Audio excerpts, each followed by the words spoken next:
Bismillahirrahmanirrahim.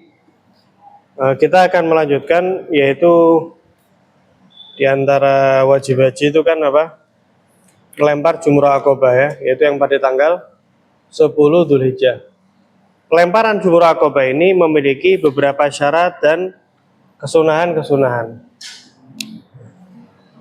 Adapun waktu daripada pelemparan jumrah aqobah ini yaitu dari tengah malam hari raya Idul Adha hingga akhir hari tasyrik, yaitu tanggal 13 Dzulhijjah. Adapun syarat-syarat pelemparan jumrah aqobah, yang pertama adalah an yakuna ramyu min asfaliha, yaitu hendaknya melempar jumrah aqobah ini dari bawah tempat pelemparan. Ini dikatakan di kitab ini yang disyaratkan oleh para ulama, gitu ya.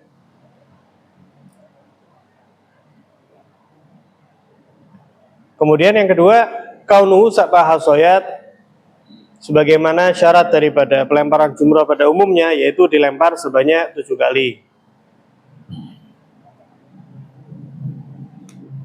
Yang ketiga, an yakunal marmi bi hajaran, batu yang dilemparkan atau sesuatu yang dilemparkan itu berupa batu. Maka tidak cukup kalau kayu misalnya ya, pakai kayu misalnya, atau pakai kaca dan lain sebagainya. Yang lain melempar jumroh pakai batu, dia pakai kayu misalnya, tidak sah. Kemudian yang keempat, an yusamma ramyan, jadi pelemparannya itu betul-betul dinamakan melempar, bukan kayak gelinding no batu seperti kemarin itu ya, hanya digelindingkan. Nomor 5, kaunuhu biliat, seperti yang kemarin juga sebetulnya, yaitu apa? Dilemparnya itu pakai tangan.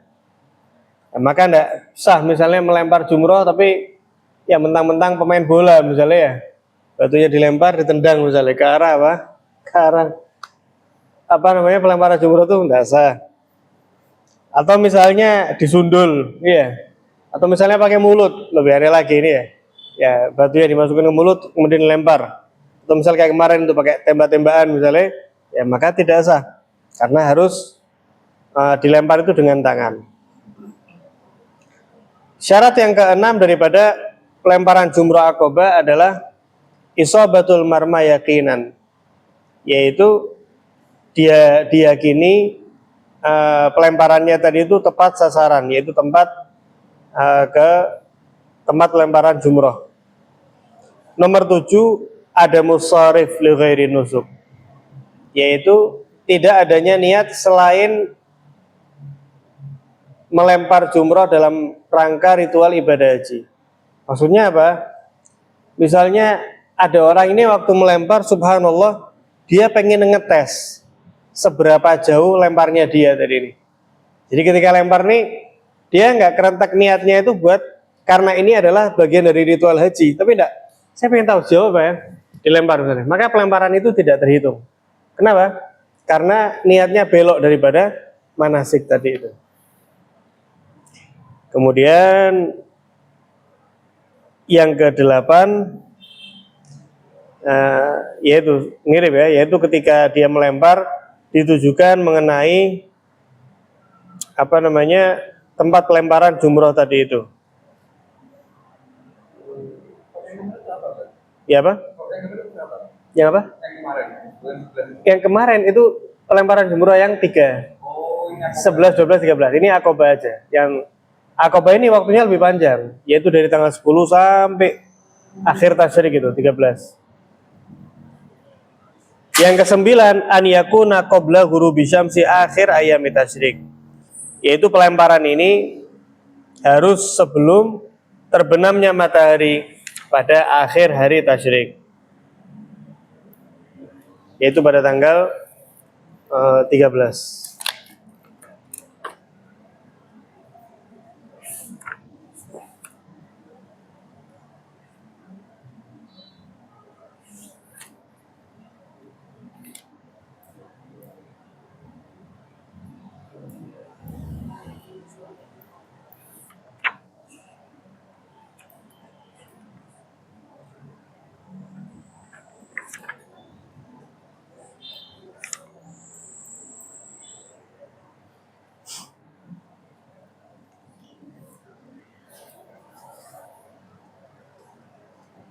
Adapun di antara kesunahan daripada melempar jumroh akobah diantaranya yaitu nomor 1, mendahulukan pelaksanaannya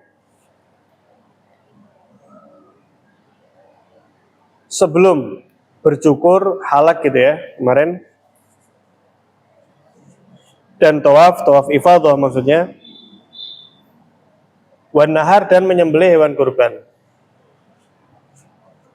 Jadi sunnahnya ini dulu sebelum cukur, sebelum tawaf gitu ya.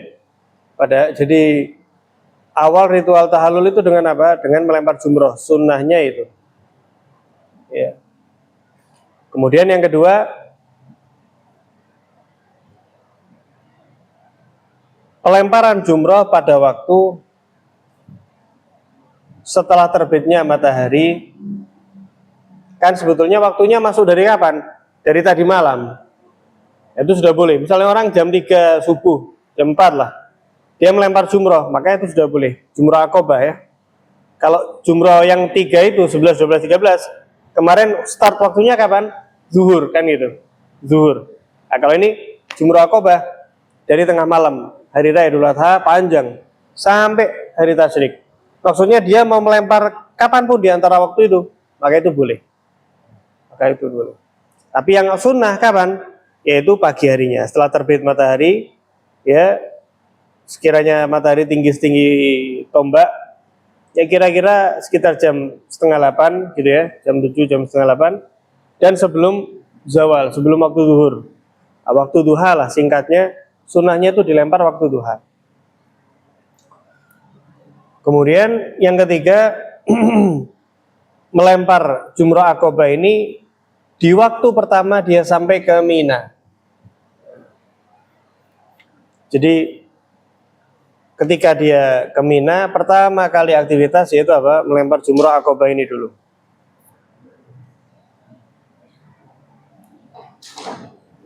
Kemudian disunahkan yang berikutnya,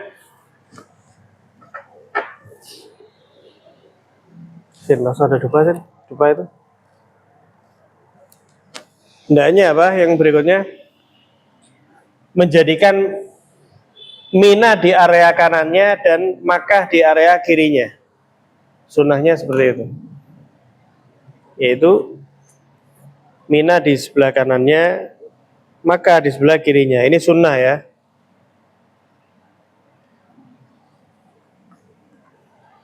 Yang kelima, kesunahan melempar jumroh akobah adalah membaca takbir di setiap pelemparan. Membaca takbir di setiap pelemparan.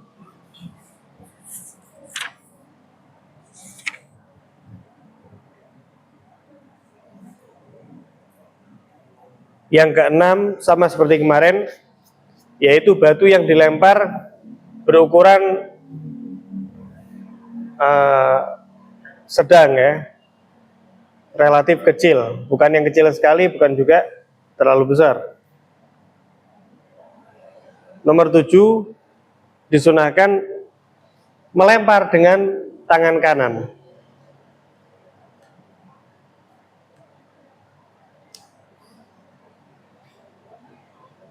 Yang ke-8,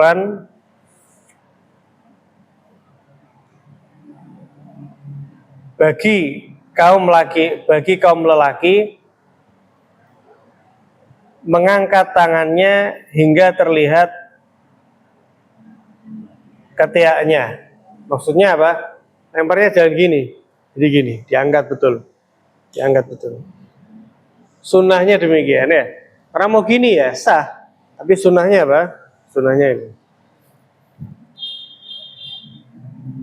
Kemudian yang terakhir, qaunul hasa thahirah, yaitu batu yang yang digunakan adalah batu yang suci. Sunnahnya gitu. Nah, ini bagian kesunahan pada pelemparan jumroh akobah.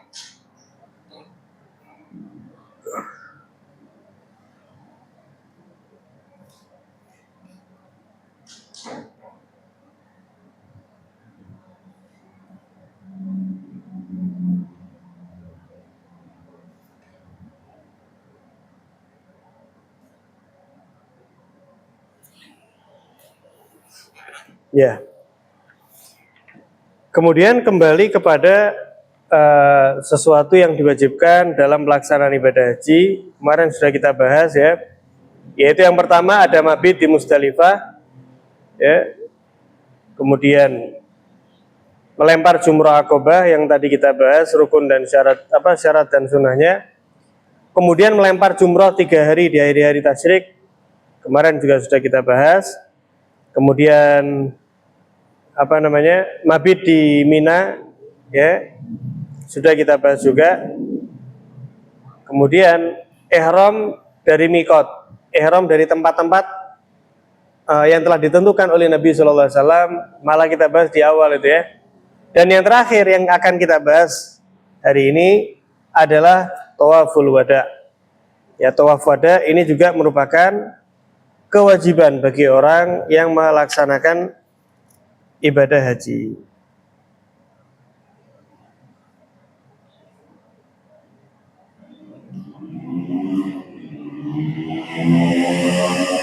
Di dalam mazhab Imam Syafi'i, tawaf wada ini hukumnya wajib ya, hukumnya wajib. Nah, tawaf wada ini apa sih? Tawaf wada itu artinya perpisahan. Tawaf wada adalah tawaf yang dilakukan oleh seorang yang akan pergi dari kota Makkah, ya, sehingga tawaf tersebut adalah tawaf perpisahan antara dirinya dengan Makkah. Ya. Iya, terakhir itu. Ya, karena tawaf wada berbeda dengan tawaf ifadah. Jadi tawaf wada ini semua ritual sudah selesai, akhir baik dia ini haji ya atau orang yang umrah ya, yaitu dengan melaksanakan tawaf wada. Bagi siapa ini diwajibkan? Yang pertama bagi orang yang mau keluar daripada kota Makkah sejauh Masafatul Qasr. Masafatul Qasr ini berapa? Kurang lebih 82 kilo perjalanan tadi. Atau misalnya dia pergi mau ke tempat asalnya ya, kayak orang Indonesia berangkat haji. Dia sekarang kan mau pulang ke tempat asalnya. Atau dia mau hijrah untuk tinggal di daerah yang lainnya, mau menetap pada daerah tersebut. Nah, itu juga tawaf wada. Sehingga siapapun orang yang akan meninggalkan Makkah, maka dia diwajibkan untuk tawaf wada.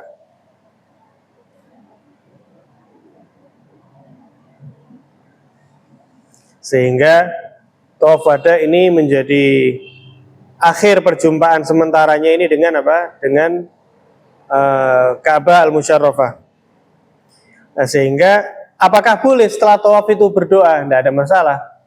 Ya, misalnya setelah tawaf itu masih ada membaca doa, misalnya ya. Kemudian dia datang ke multazam, misalnya untuk berdoa, ya. Kemudian dia masih minum air zam-zam, atau kalau zaman dulu dia masih mempersiapkan perjalanannya. Kalau zaman sekarang ya siap-siap koper. Jadi ini bukan betul-betul akhir gitu ya. Mau naik BC saya tak tawaf jadi tinggal. Ya, bukan gitu maksudnya. Jadi tawaf wada ya. Nah setelah itu masih boleh doa dan sebagainya. Ya mungkin siap-siap ada di hotel, mungkin wasyira zat kata beliau, mungkin beli bekal tapi ya bukan belanja yang lainnya lagi gitu ya. Beli bekal untuk keperluan gak ada masalah. Nah, sehingga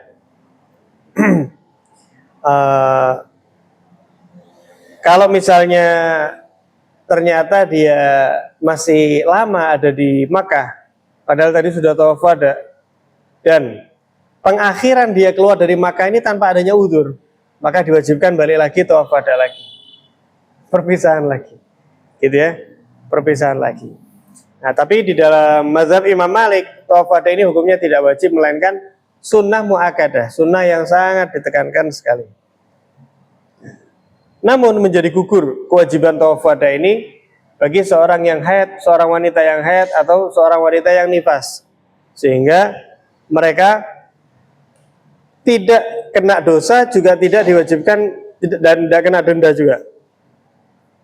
Ya.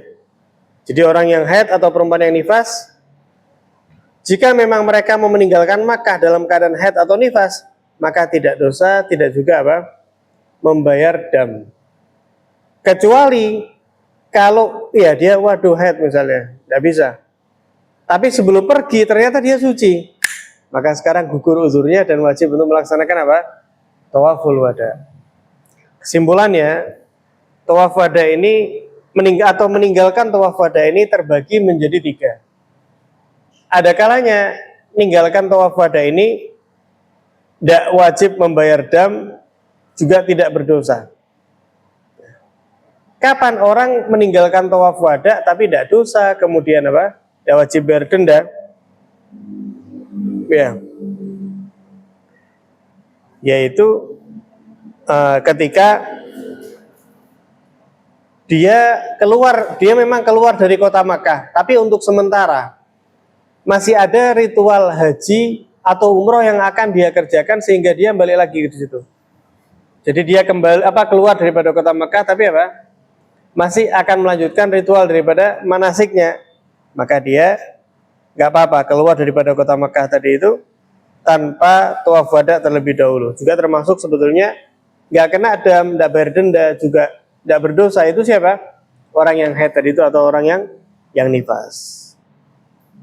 Atau yang kedua, dia berdosa tapi tidak wajib membayar denda. Dia dosa tapi tidak wajib bayar denda. Apa itu? Seperti ini. Orang yang dia itu dari awal dia sengaja mau keluar daripada kota Makkah dan tidak mau tawaf wada, sengaja dia, bukan lupa, sengaja. Nah, keluarlah dia, gitu ya, keluarlah dia ke tempat tujuannya dia. Subhanallah, tengah-tengah perjalanan ini entah dapat hidayah atau dia kepikiran apa, sebelum sampai ke tempat yang dituju dia kepikiran, ya Allah, musuh saya ninggalin Makkah tapi tanpa tawaf wada. Ini tak baliklah dia sebelum sampai ke tempatnya ya. Baliklah dia ke Mekah, tawaf wada. Ini dia tetap berdosa. Kenapa?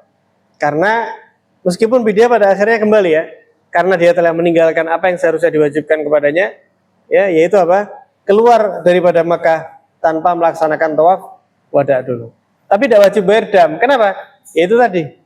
Kan dia tetap pada akhirnya tawaf wada. Iya, tawaf wada.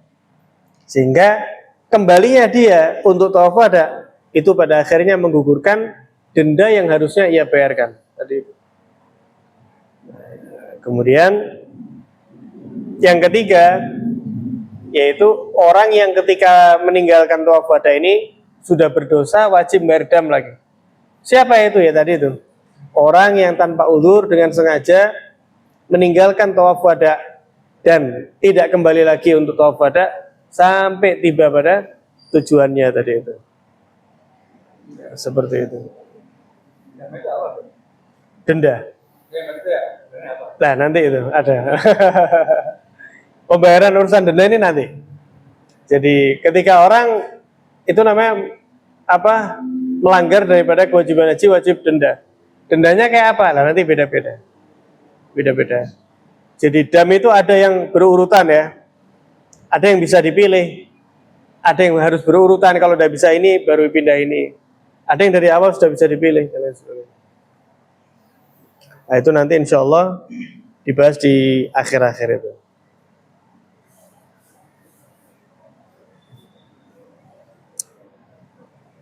Kemudian disunahkan ya bagi orang yang akan meninggalkan kota Mekah tadi itu, lebih khususnya untuk mendatangi daripada multazam. Apa itu multazam? Multazam adalah posisi antara Hajar Aswad dan pintu Ka'bah. Nah, ini ada miniaturnya ini ya. Ini kan apa? Ini Hajar Aswad contohnya ya. Ini pintu. Nah, antara Hajar Aswad dengan Bab ini apa? Multazam. Tempat diijabahnya doa oleh Allah Subhanahu wa taala. Bahkan jika memungkinkan disunahkan apa? Menempelkan tubuhnya ya. Kemudian membentangkan tangannya yang kanan ke arah pintu tadi itu. Ya. Kemudian tangan kirinya kayak meluk Ka'bah gitu ya, seperti meluk Ka'bah. Tangan kirinya ke area Hajar Aswad, tangan ini kanannya ke arah pintu. Kemudian meletakkan pipi kanannya di mana? Di area multazam tadi itu, atau dahinya. Kemudian meminta daripada permohonan apa yang ia inginkan kepada Allah Subhanahu wa taala. Nah, yang menjadi sebagian kebiasaan yang sebetulnya tidak disunahkan itu ketika akhir perpisahan seseorang untuk keluar daripada kota Makkah itu berjalan kohgoro atau berjalan mundur. Jadi jalannya mundur ya. Subhanallah, ada beberapa orang dari negeri yang lain gitu ya. Jadi jalannya itu mundur. Seolah-olah kan itu seolah-olah kayak bentuk kesopanan gitu ya. Jadi kayak mundur. Padahal itu bukan hal yang disunahkan. Bahkan itu sampai ditulis oleh para ulama bahwa itu apa? Tidak sebuah kesunahan sedikit pun gitu ya. Bukan untuk kesunahan sedikit pun.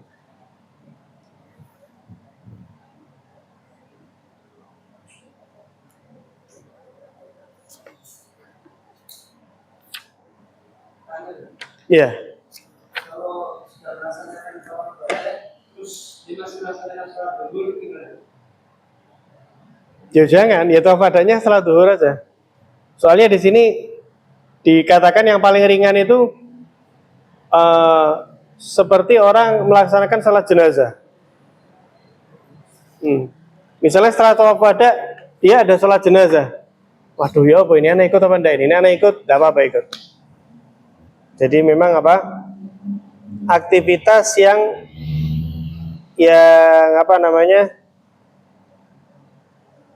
yang ringan gitu. Kalau orang Mekahnya sendiri nggak perlu tawaf. Gimana? Kalau orang Mekah asli situ nggak perlu tawaf. Kalau dia mau kemana? Asli. Loh ya, mau ke rumahnya. Dan maksudnya orang situ dia berhaji, mau meninggalkan apa itu masjid Haram tuh? Oh, enggak, kan dia daerah situ. Enggak. Nah itu diwajibkan ketika dia mau, kalau emang dia asli Makkah ya, dia mau perjalanan marhalaten tadi itu. Ya.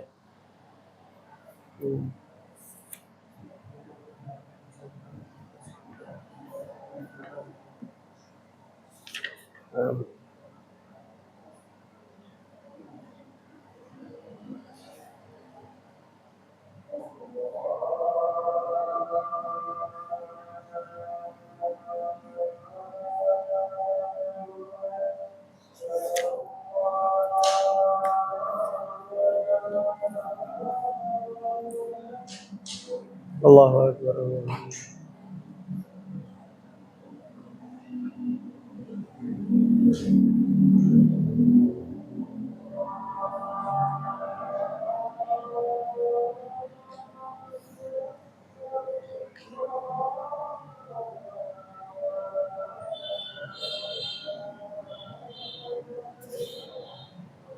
Allahu Akbar.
La haula wala quwwata illa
Allah.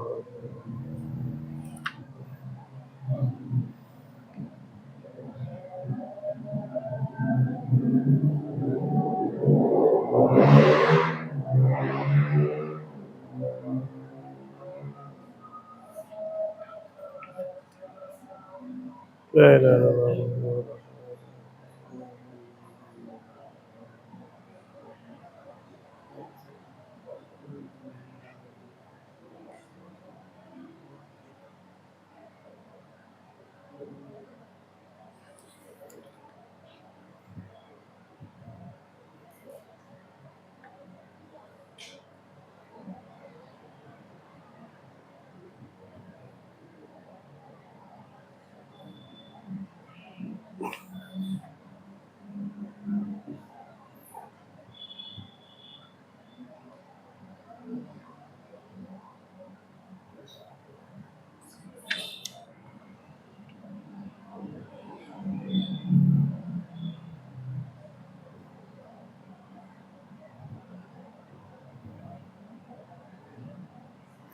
Ya.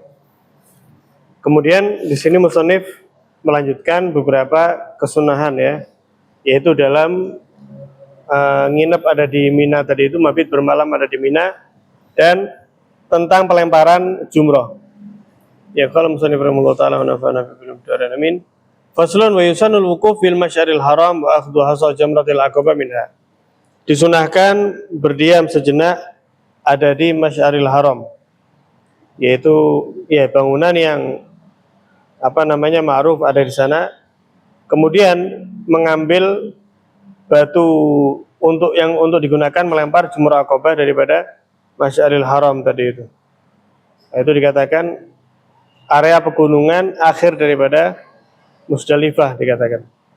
Nah, jadi mengambil bebatuannya tadi itu ada di situ.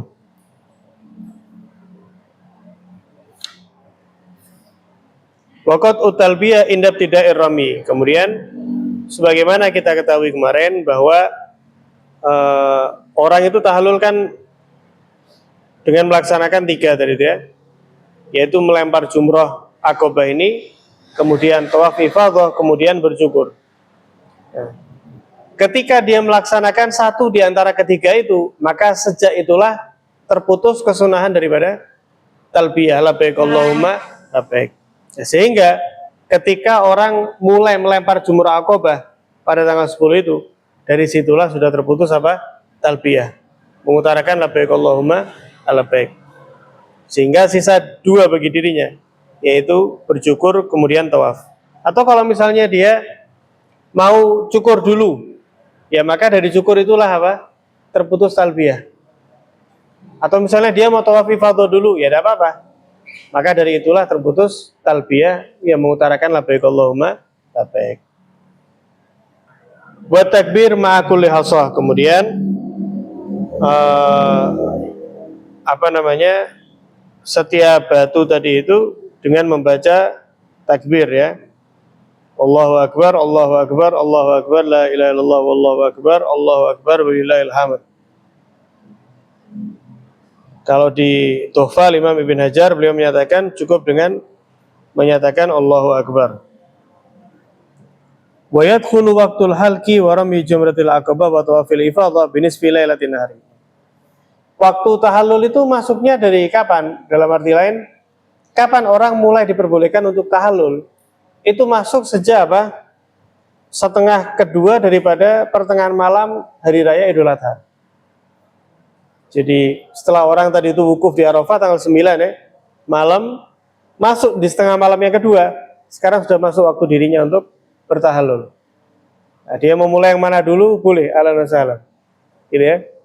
Akan tetapi ada yang disunahkan. Nanti ada disebutkan untuk 3 ini tadi ya, melempar jumrah aqabah, tawaf ifadah dengan apa? Bercukur tadi itu ya. Masuk dari kapan? Daripada pertengahan malam hari raya Idul Adha.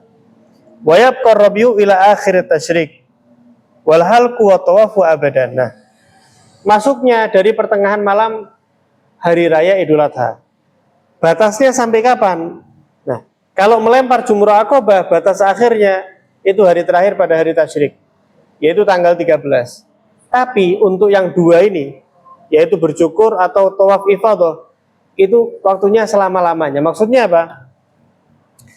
Misalnya orang tidak mau tahallul sampai 2-3 bulan, ya tidak apa-apa. Dia berarti selama ini masih dalam keadaan apa? Ihram. Masih diharamkan kepada dirinya apa yang diharamkan tadi itu. Yaitu pilihan gitu ya. Misalnya dia anti mainstream misalnya. Anti mainstream. Orang-orang tahallul, oh enggak, saya tidak mau misalnya. Ya tidak apa-apa. Ya tidak apa-apa. Iya, cuman ya sulit sekali segala halnya itu ya. Gak ada masalah. Cuman ya sulit sekali. Kalau melempar jumrah aqabah ada batas akhirnya itu apa?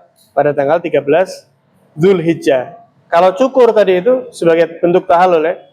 Dan tawafnya ini tidak ada batasnya sampai kapanpun. Nah, namun yang disunahkan tadi apa? Wa tusanul mubadarah bi tawafil ifadah ba'da rami jamratil aqabah. Seperti yang tadi disebutkan, urutannya apa dulu? Disunahkan melempar jumrah aqabah dulu, kemudian baru bertawaf ifadah. Cukur gampang nanti, akhir-akhir cukur itu masalah yang apa? Yang gampang. Fayadkhulu Makkah wa yatuf, sehingga kan dia dari Arafah ya, kemudian malamnya nginap di Musdalifah, ya kan? Nah, kemudian pagi tadi itu, nah sekarang dia ke Mina lagi. Kenapa ke Mina? Untuk melempar jumratul aqabah. Setelah melempar jumrah aqabah di Mina, dia kembali ke Makkah untuk apa? Untuk tawaf tadi itu. Jadi ke Mina melempar jumrah aqabah, terus ke Makkah untuk apa? Untuk tawaf ifadah, tawaf rukun. Tawaf ifadah itu apa? Tawaf rukun. Kalau ada di awal itu kemarin kita bahas di awal sekali ada tawaf apa? Tawaf kudum. Tawaf kudum ketika seorang baru masuk ke dalam apa? Ritual. Tawaf ifadah ini tawaf rukunnya, tawaf wada, tawaf perpisahan. Jadi ada kudum, ada ifadah intinya, ada wada nanti di akhir. Wa yas'a in lam yakun qad sa'a. Kemudian seperti yang kita bahas dulu di awal, pelaksanaan sa'i itu kan disyaratkan harus setelah tawaf kan gitu ya. Nah ya, maksudnya ini tak flashback lagi, mudah-mudahan masih ingat gitu loh. Sa'i itu dilaksanakan setelah apa? Setelah tawaf kan gitu.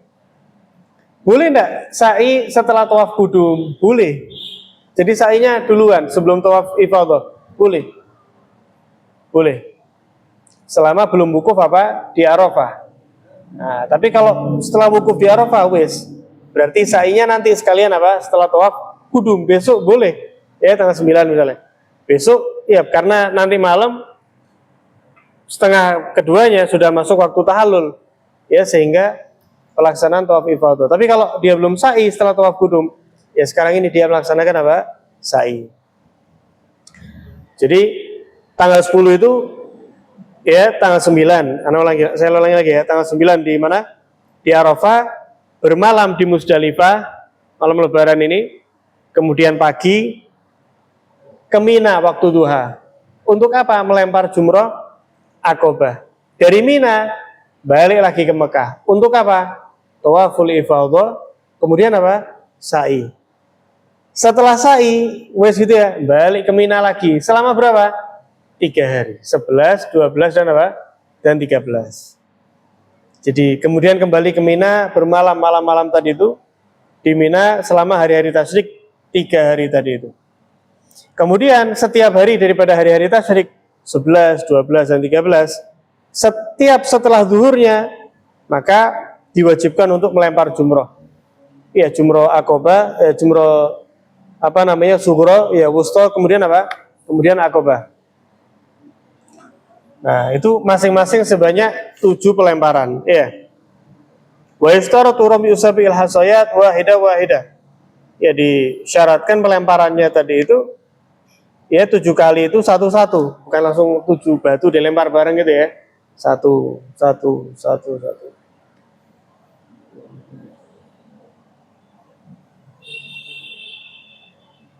Kemudian wa tartibil jamarat fi ayyami tasyrik. Setiap harinya pada tanggal 11, 12, 13 melempar jumrohnya itu sesuai dengan tartibnya. Yang pertama yaitu melempar jumroh sugro, yaitu yang di sampingnya Masjid Al-Khif. Kemudian wusta, kemudian apa? Kemudian akobah. Ya, harus itu. Tartib itu merupakan syarat daripada pelemparan jumroh di 3 hari tersebut. Wa an yakuna baina zawal wal ghurub fiha. Kemudian apa namanya? Hendaknya pelemparan tadi itu antara setelah zuhur dan maghrib. Tapi di sini dikomentari oleh syarahnya, tapi ini lemah, ya. Kecuali kalau yang dikehendaki oleh musannif itu intinya pelemparan jumroh itu harus setelah zuhur di hari itu. Misalnya sekarang tanggal 11 misalnya. Ya, sekarang tanggal 11. Kapan mulai waktu pelemparan jumrohnya? Maka tadi setelah zuhur.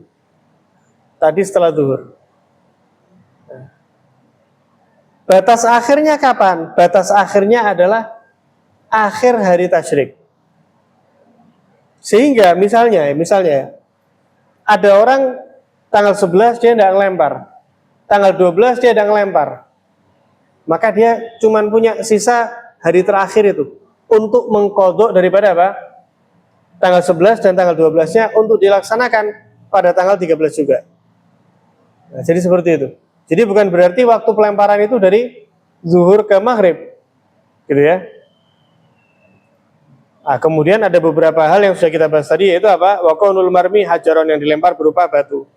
Wa nisama romian, hendaknya dinamakan melempar, bukan gelinding no tadi itu. Wa qaunu biliat, dengan menggunakan tangan. Kemudian kesunahannya apa? Yaitu tadi itu. An yakuna bi qadri hasal khadzaf. Yaitu batu tadi itu kurang lebih sebesar apa? Sebesar biji-bijian. Ya, sebesar biji-bijian, kecil-kecil aja. Nah, wa man taraka ramya jamratil aqabah aw ba'di ayyami tasyrik tadarakahu fi baqiya. Barang siapa yang meninggalkan melempar jumrah Aqabah tanggal 10 atau 11 12, maka dia wajib melaksanakan daripada pelemparan jumrah tersebut fi baqiya, di hari-hari yang tersisa. Gitu ya. Misalnya dia belum melempar jumrah Aqabah sama tanggal 11-nya, maka dilaksanakan tanggal 12 itu. Atau waktu terakhir pada tanggal berapa? Pada tanggal 13 tadi itu. Jadi setiap pelemparan urut, ya, sugro wusto akobah, balik lagi. Sugro wusto akobah, balik lagi sugro wusto akobah. Jika memang 11 12 itu belum dia laksanakan, gitu ya. Di waktu yang sama Roasting mana? di waktu 12 saja di foto yang kemarin sama sekarang. Oh iya. Bisa satu waktu yang sama. Tidak paham, maksudnya gimana? Satu waktu yang sama, misalnya kita mau foto. Dia 11 dia udah ngelempar. Iya. Kita 12-nya dia foto di waktu itu 14 kali lemparan gitu. Atau penggantian yang lain. Gimana? 14 kali lemparan atau penggantian yang lain untuk lepas jumrohnya gitu. Kan dia dari Oh, sugro 14 kali gitu misalnya. Oh enggak, satu-satu. Jadi selesai. Iya, urut lagi. Besoknya pulang. Besoknya berarti tanggal berapa? 13. Iya.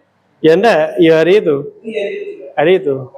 Yang untuk pelemparan tanggal berapanya? Tanggal 11. Tanggal 11 yang lempar. Iya. Tanggal 12 lempar. Oh iya, di jatuhnya sebetulnya ada ya, bukan kodok. Soalnya waktunya emang sampai tanggal 13. Oh masih bisa. Iya, Jadi dalam satu hari ini 14 lemparan ada masalah. tidak masalah. Tapi itu ya tetap berurutan. Jadi apa namanya, sughra, wusta, akobah gitu. Ulama berbeda pendapat ya, tapi pendapat yang kuat menyatakan itu tetap jatuhnya ada. Jadi bukan kodok ya. Ada. Kenapa? Soalnya emang waktunya disediakan dari awal sampai tanggal 13 tadi itu. Sampai tanggal 13. Itu kalau berurutan kan dari lempar jumroh terus berikutnya lagi. Jumlah jumlah kan di Mina. Oh iya, enggak mesti itu tempatnya kan jauh kan. Ke kewe mesti. Iya. Harus balik lagi ke kewe. Ya harus urut tertib. Kalau bodoh ya gitu. Enggak, jatuhnya ada, bukan kodok. Hatta sampai tanggal berapa? 13 jatuhnya ada sih. Ya mesti nanti langsung enggak usah balik ke kewe. Cuman dari Subro ke Akobah terus balik. Iya, nek dia pengen cepat selesai kayak gitu. Dia pengen selesai. Ya dia pengen ngopi-ngopi dulu ya, enggak apa-apa pilihannya. Ya. Keliru ngomong tadi anak ya, bukan kodok tapi ada. Bukan kodok tapi ada. Jadi memang apa namanya, keempat ini yaitu pelemparan jumrah akobah, pelemparan tanggal 11, 12, 13 memiliki awal yang berbeda-beda ya. Kalau yang akobah masuknya dari tengah malam, 11 masuknya dari zuhur tanggal 11, 12 dari zuhur 12, 13 dari zuhur 13. Tapi mereka memiliki waktu akhir yang sama, yaitu kapan? Tanggal 13 sebelum maghrib. Nah, itu. Selama dilemparnya sebelum maghrib tanggal 13, semua adalah ada. Semua adalah ada. Nah. Ada lagi mungkin? Kemudian terakhir beliau menyatakan, waman arada nafar min mina fi sani ayyamit tasyrik jaza. Ini sudah kita bahas kemarin ya. Yaitu barang siapa yang mau mengambil nafar awal saja, yaitu berarti hari tasyriknya cuma dia ambil 2 aja, yaitu tanggal 11 dan 12, jaza, diperbolehkan. Namun dengan syarat apa kemarin? Dia harus meninggalkan area tersebut sebelum maghrib masuk pada tanggal 13. Nah kalau dia tanggal 13 masih ada di area tersebut, maka tidak ada udzur bagi dia kan? Wajib nginep sekali lagi untuk melempar jumrah pada tanggal 13. Seperti itu. Wallahu alam bissawab.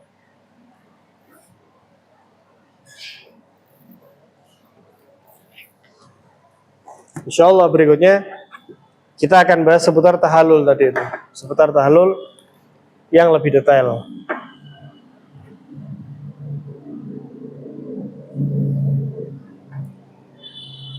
Bismillahirrahmanirrahim.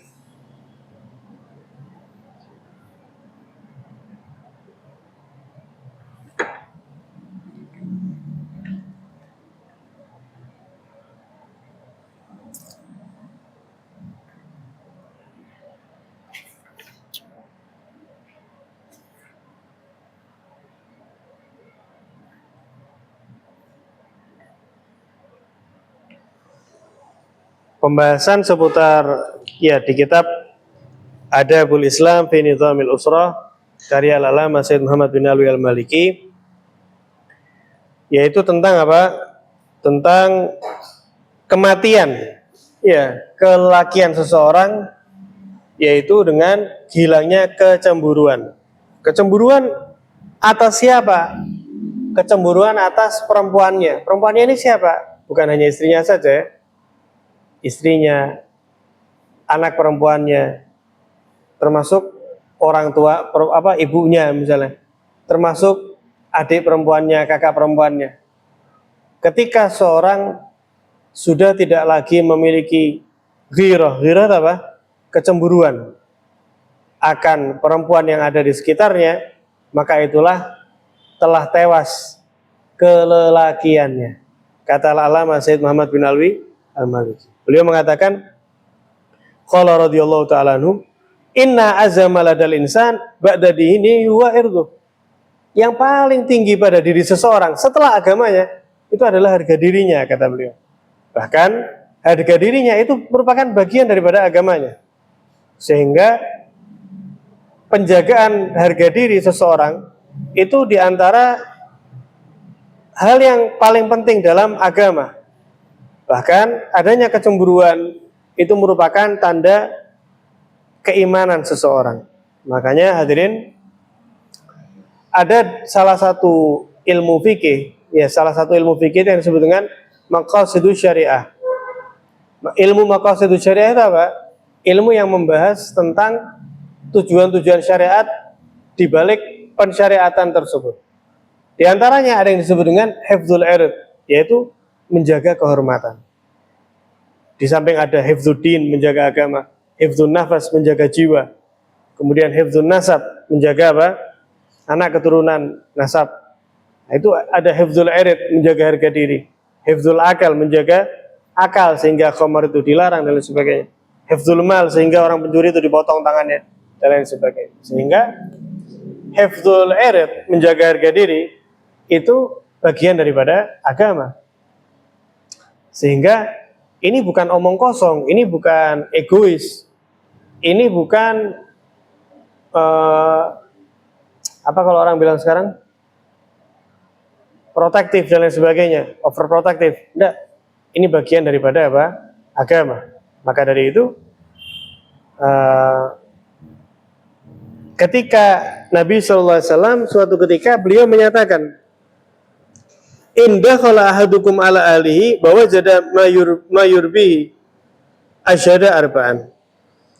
Ketika seorang lelaki kembali ke rumahnya kemudian mendapati ada hal yang mencurigakan. Ini bahasa yang halus dari Nabi Muhammad ya. Kalau bahasa gamblangnya itu apa?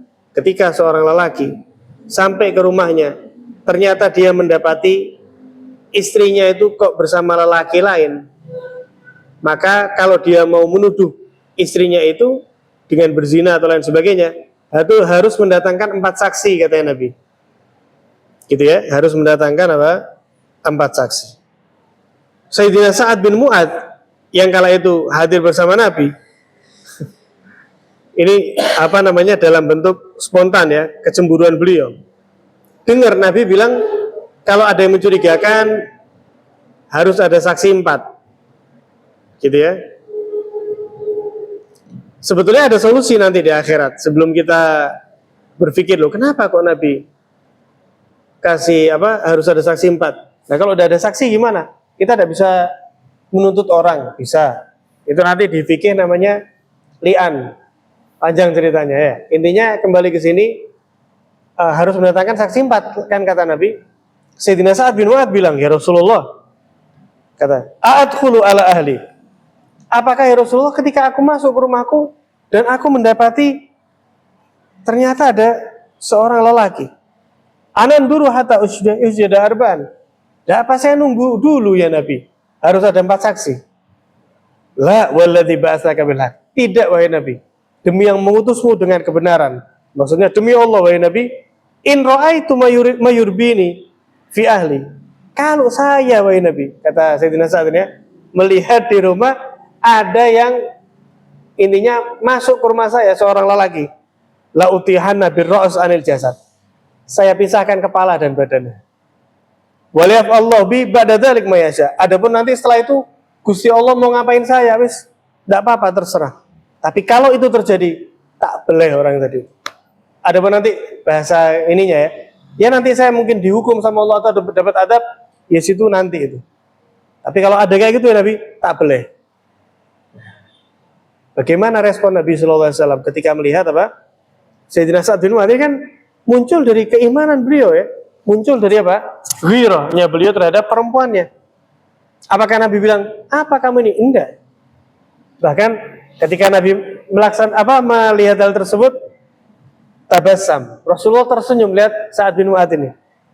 Kemudian Nabi mengatakan, inna Sa'ad la yaghar. Sa'ad ini pencemburu. Wa inni la aghiru min Sa'ad. Dan aku ini Muhammad Rasulullah adalah sosok yang lebih pencemburu daripada Sa'ad. Wa innallaha la aghyaru minal jami'. dan Gusti Allah itu lebih pencemburu daripada kita semuanya. Wa ghiratullah an tu'ta maharimu. Cemburunya Gusti Allah bagaimana? Yaitu ketika hal-hal yang diharamkan oleh Allah dilaksanakan oleh umat manusia. Poin yang diambil di sini apa? Ketika Nabi melihat Sayyidina Sa'ad bin Mu'adz langsung panas gitu ya. Padahal itu ada penjelasan nanti, turun ayat itu. Ketika pada akhirnya betul realita ada seorang lelaki mendapati istrinya dengan lelaki lain, lari kepada Nabi. Kata Nabi, berikan 4 saksi, kalau enggak kamu dapat hukuman hadul qadzaf namanya. Hadul qadzaf itu hukuman bagi seorang yang menuduh tapi tanpa bukti. Sampai pada akhirnya turun ayat li'an. Jadi saya jelasin secara ringkas, kalau terjadi seperti itu di dalam syariat, kan seorang suami tidak bisa menuduh istrinya. Lu mana saksinya? 4 saksi tidak ada.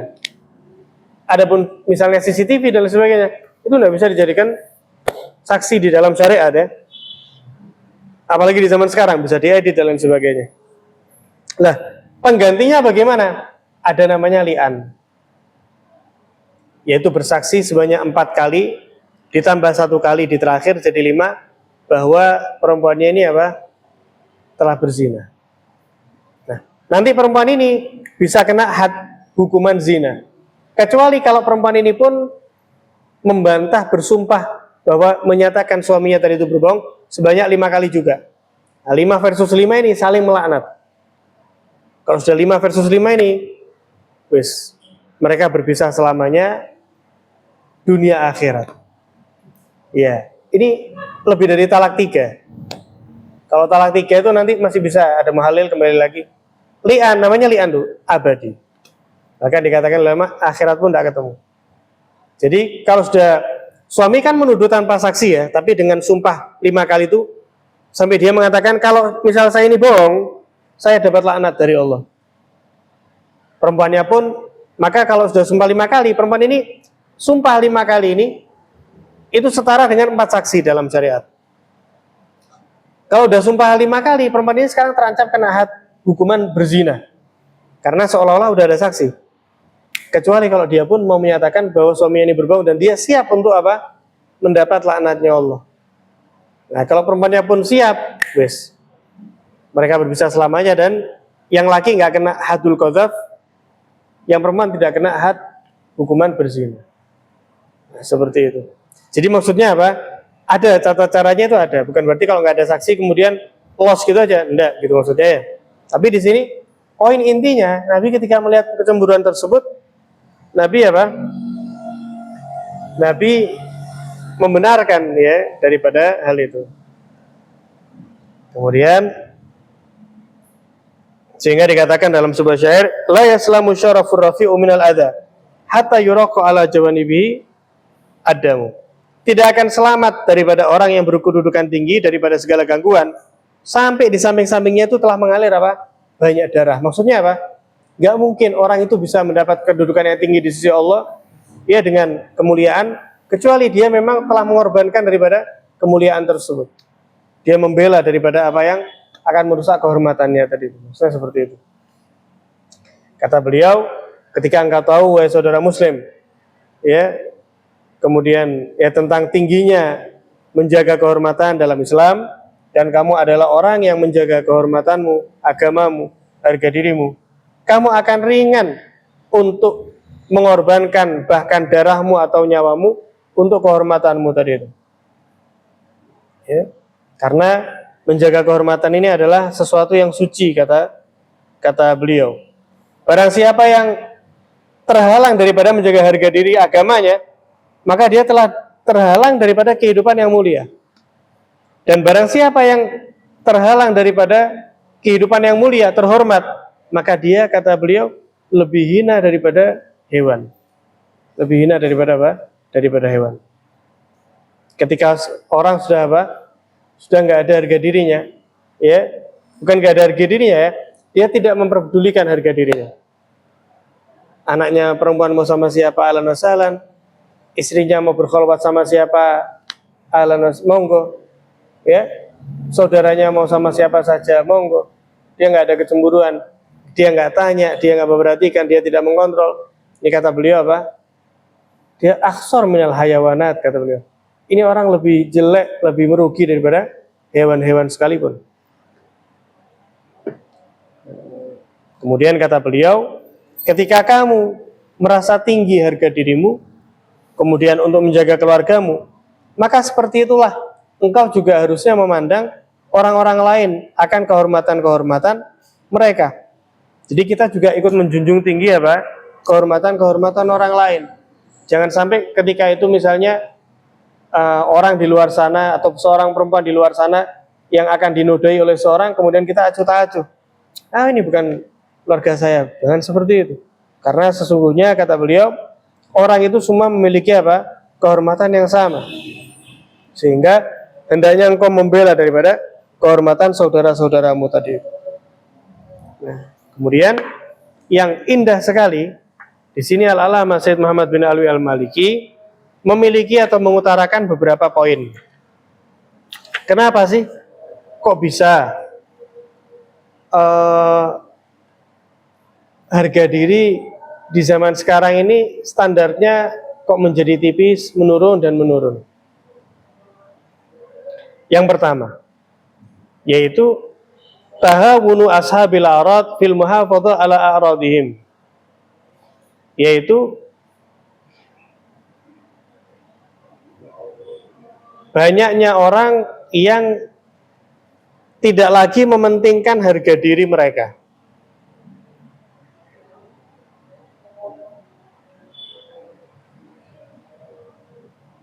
Baik ada kalanya karena sebab tidak ada lagi kecemburuan.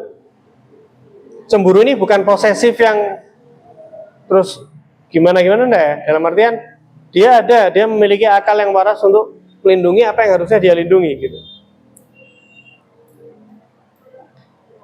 Ya, karena emang apa? Dia tidak memiliki kecemburuan akan diri mereka,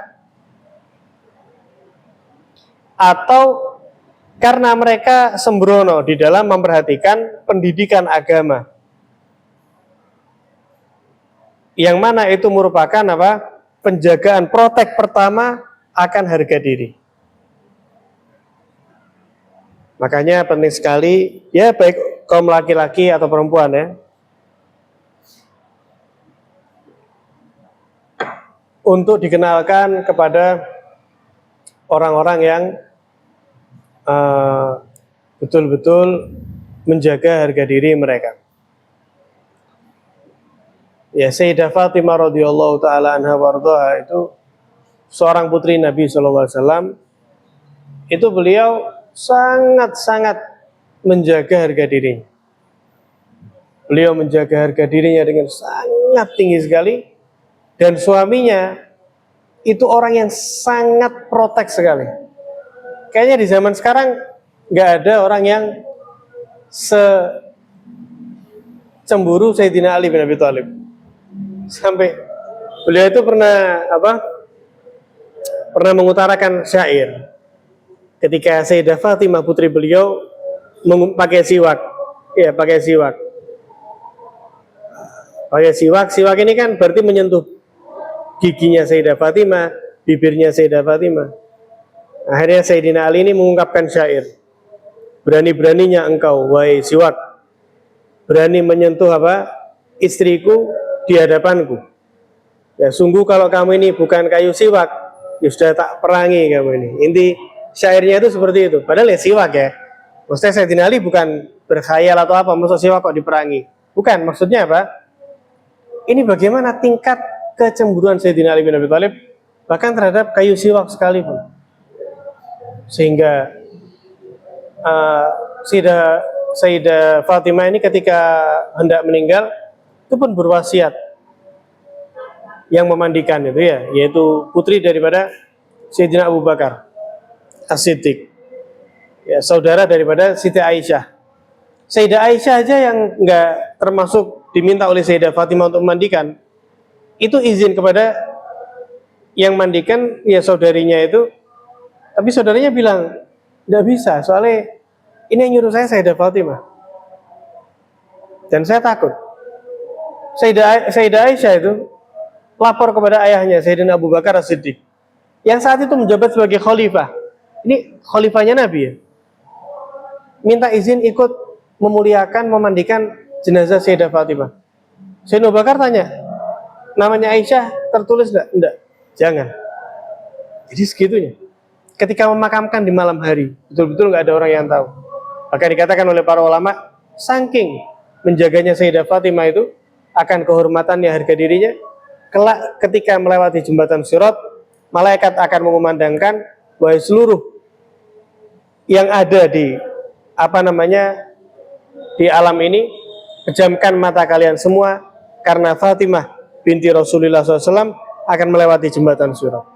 Bahkan ketika hendak melewati jembatan Sirat itu pun semua mata diperintahkan untuk dipejamkan. Bahkan hanya sekedar melewati jembatan Sirat tadi. Jadi betul-betul terjaga sekali. Itu yang kita pernah bahas dari sini ya, ketika Nabi tanya siapa itu wanita yang paling istimewa, dijawab oleh beliau apa? Yaitu perempuan yang la tara rajulan ya, wala yaraha rajulun. Bukan perempuan yang melihat kepada lelaki, bukan juga yang terlihat oleh kaum lelaki. Seperti itulah.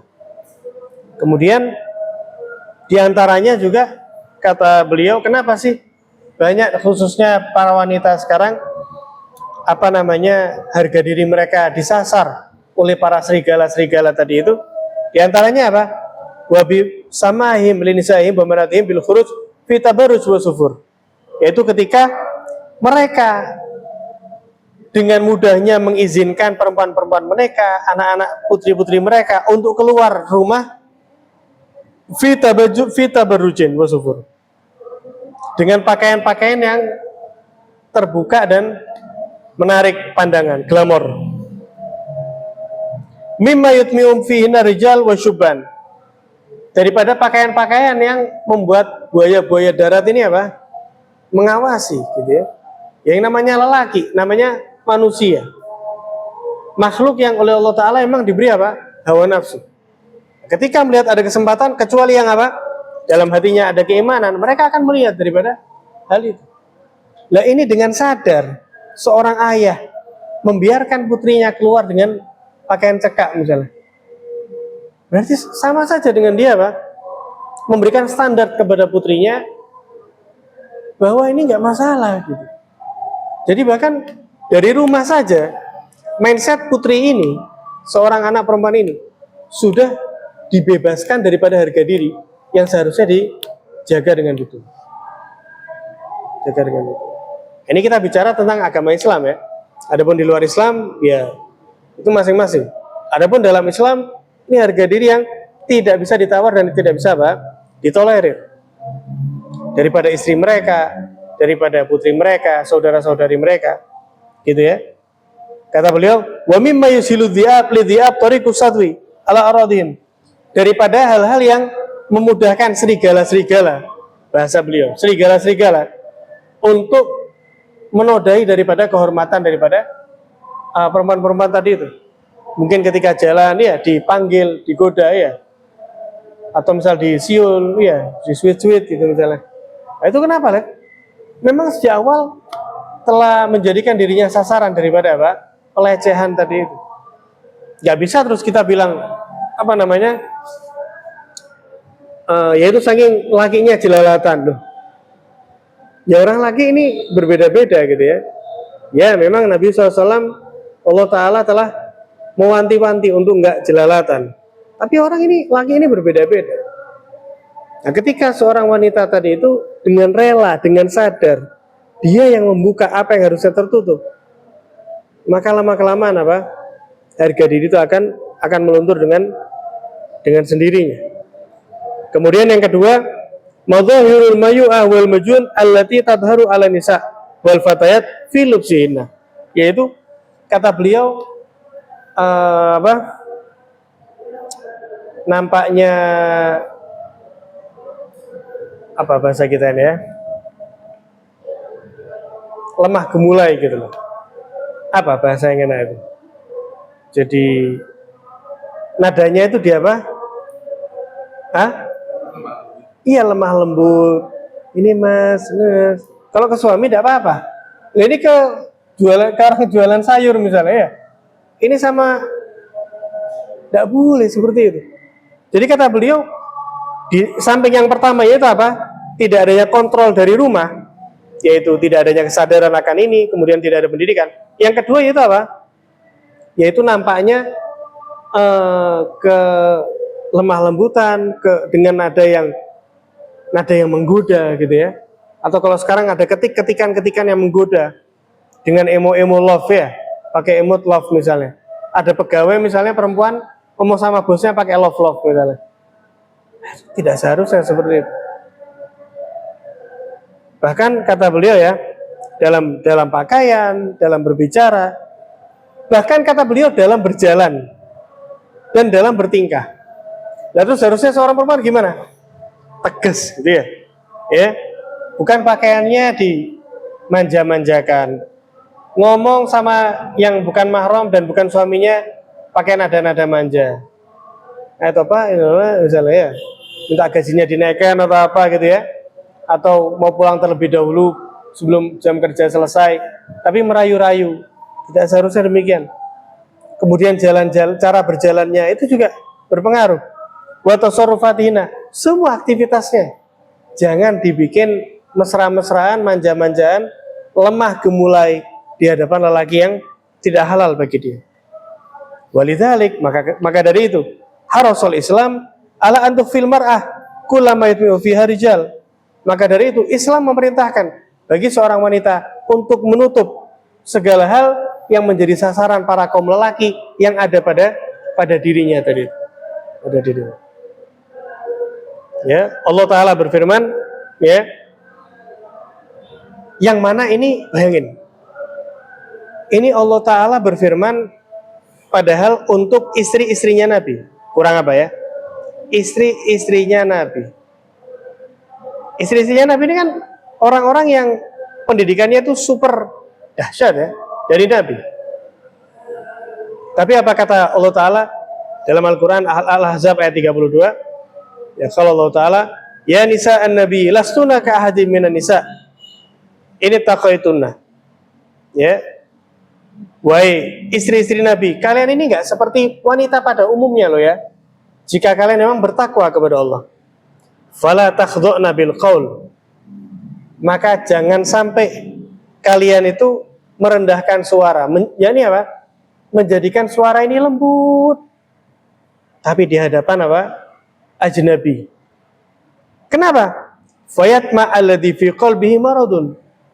Kalau kamu itu nadanya lembut, kalau kamu itu nadanya halus, menggoda, fayatma alladhi fi qalbihi maradun, kata Allah.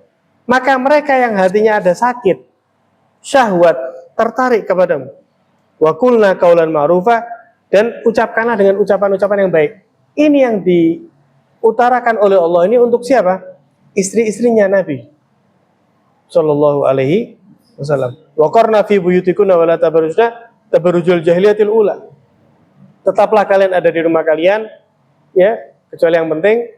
Kemudian jangan berpenampilan tadi itu glamor sebagaimana glamornya para kaum jahiliyah. Maka dari itu kata Sayyid Al-Alama Muhammad bin Alwi Al-Maliki, beliau katakan walidzalik kana 'alal mar'al muslimah, hendaknya bagi seorang wanita yang muslimah antughayyira sautaha an-na'im idza maturat ilal kalam amam rijal.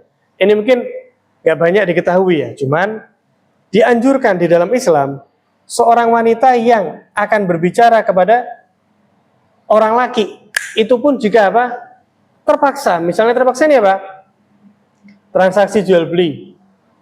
Ya, atau misalnya ala kulli hal bermuamalah ya. Misalnya berobat ke dokter. Misalnya ada tamu temannya suaminya, ya ditanya misalnya siapa gitu ya, itu bukan siapa ya misalnya gitu ya, atau hasil yang apa, yang gitu-gitulah intinya ya, dari soniru saya. Itu enggak, justru sebaliknya apa, diperintah untuk kayak orang emosi gitu, siapa gitu, seharusnya seperti itu, siapa, jadi emang apa, nadanya yang tinggi, sehingga orang di luar sana yang mungkin mereka sebelumnya ada pemikiran yang ada celah untuk masuk ke perempuan tersebut, dia tertolak dari awal. Kenapa? Waduh, dijeriti nih dari awal. Tapi nih, siapa ya? Misal saya, oh mas, siapa misalnya? Oh, jangan.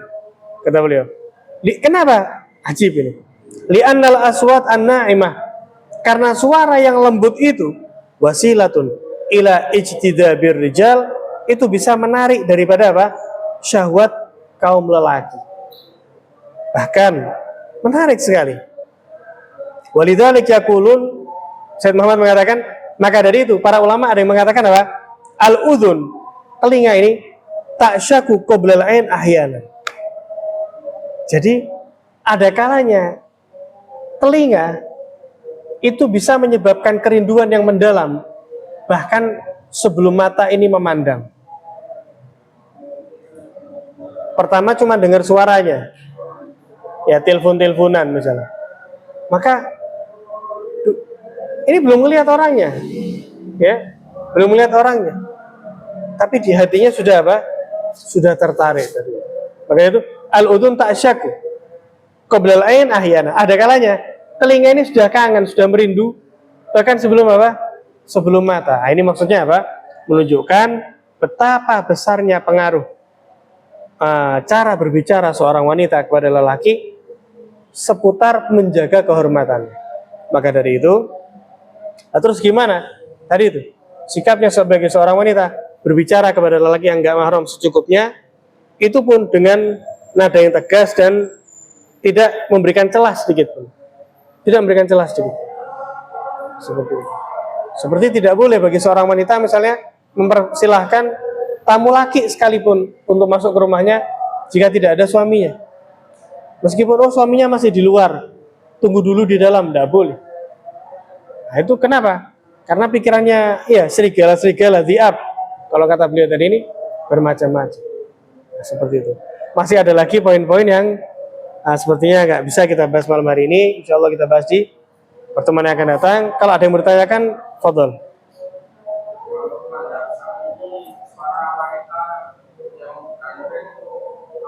Nah ini itu sebetulnya nanti ada pembahasannya, ada pembahasan, ada khilaf antara ulama. Sepertinya nanti akan kita bahas ya. G.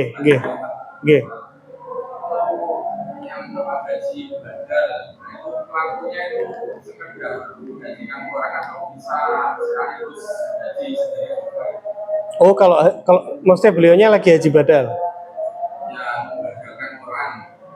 Jadi haji badal itu diantara syarat utamanya dia sudah pernah haji.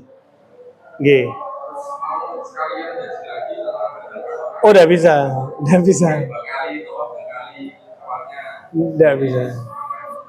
Jadi satu, G, badalkan orang.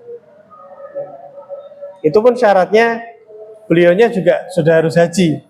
Sehingga misalnya ada orang baru berangkat haji, terus dia membadalkan, tidak bisa. Dia niatnya badalkan pun tetap jatuhnya ke dirinya sendiri. Ya, gitu. Iya, orang sini sulit, ngantrinya aja berapa tahun gitu kan. Wallahu a'lam bishawab.